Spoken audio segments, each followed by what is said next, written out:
कोई और आपको उतना तेज़ी से ख़त्म नहीं कर सकता जितना आपका माइंड खुद आपको उतना ख़त्म कर सकता है। ये बहुत नॉर्मल सी बात है, लेकिन इसको हम लोग नहीं समझ पाते हैं। हमारा माइंड वो ताकत है जो हमें बना भी सकता है और ख़त्म भी कर सकता है।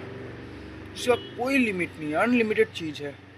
उसकी कोई ऊंचाई तय नहीं है। वो बहुत ऊंचा तक सोच सकता है, बहुत दूर तक सोच सकता है और बहुत गहराई तक भी सोच सकता है, लेकिन हम लोग इसका उपयोग शायद नहीं करना जानते हैं। हमारा माइंड, जब हम लोग कुछ ज़्यादा सोचने लगते हैं ना, ओवर थिंकिंग करने लगते हैं, बेफालतू का चीज़ों पे सोचते हैं या फिर उस चीज़ को कंट्रोल करने की कोशिश करते हैं जो हमारे हाथों में नहीं है, तो ये हमें डिस्ट्रॉय करने लगता है, ये हमें बर्बाद करने लगता है। हम लोग प्रेजेंस में नहीं रहते हैं, हम लोग हमेशा फ्यूचर में रहेंगे या फिर पास्ट में रहेंगे, या फिर हम लोग उस चीज़ के लिए रोएंगे जो हमारे कंट्रोल में नहीं है। हम लोग ओवर थिंकिंग करते हैं। आप सभी को पता है, मुझे भी पता है कि ओवर थिंकिंग जो है या फिर जो हमारा माइंड है, हमारी हेल्थ इसी पे डिपेंड करता है, हमारी फ्यूचर भी इसी पे डिपेंड करता है, हमारी जो मेंटल हेल्थ है इसी सब चीज़ पे डिपेंड करता है हमारा माइंड। तो क्यों ना हम इसे ठीक करने के प्रयास करें, या फिर क्यों ना इसे हम लोग सही करने का प्रयास करें। इसलिए उस चीज़ों को ज़्यादा मत सोचो जो तुम्हारे हाथ में नहीं है, जो तुम्हारे कंट्रोल में नहीं है।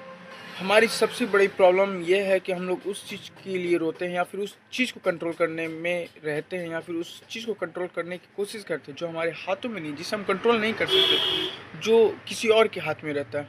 इसलिए जो तुम्हारे हाथ में है उसको कंट्रोल करने की कोशिश करो, और जो तुम्हारे कंट्रोल में है उस पर माइंड लगाने की कोशिश करो। बस कहानी यहीं से ख़त्म।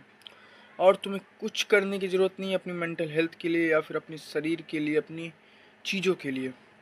जो तुम काम करते हो उसमें तुम क्या कर सकते हो, क्या नहीं कर सकते हो, क्या तुम्हारे कंट्रोल में है, इस पे ध्यान देना सीखो, इस पर काम करना सीखो। जो तुम्हारे कंट्रोल में नहीं है उस पर ध्यान देने की ज़रूरत नहीं है, उस पर एकदम दिमाग मत लगाओ, लेकिन जो तुम्हारे कंट्रोल में है उसको ठीक करो।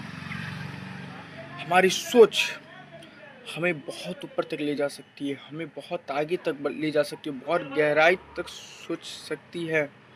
इसलिए उसको ढंग से रखो, ज़्यादा ओवर थिंकिंग मत करो। जो तुम देखोगे, जो तुम सुनोगे, जिसके साथ रहोगे, उसका असर पूरा पूरी तुम पर पड़ता है दोस्त। इसलिए अब जो तुम देखते हो, जो तुम सुनते हो, उस पर कंट्रोल करो। क्या तुम देख रहे हो, क्या तुम सुन रहे हो, इस पे ध्यान देना सीखो। अगर तुम्हारा जो एम है, जो तुम्हारा टारगेट है, अगर उसी से रिलेटेड तुम चीज़ें सुनने लगे, देखने लगे, उस पर ध्यान देने लगे, उस पर माइंड लगाने लगे, तो ऑटोमेटिक तुम उस जगह पहुंचने लगोगे। इसलिए जैसा तुम देखोगे, जैसा तुम सुनोगे, वैसा ही बनते जाओगे। ये हकीकत है और यही होते आया है।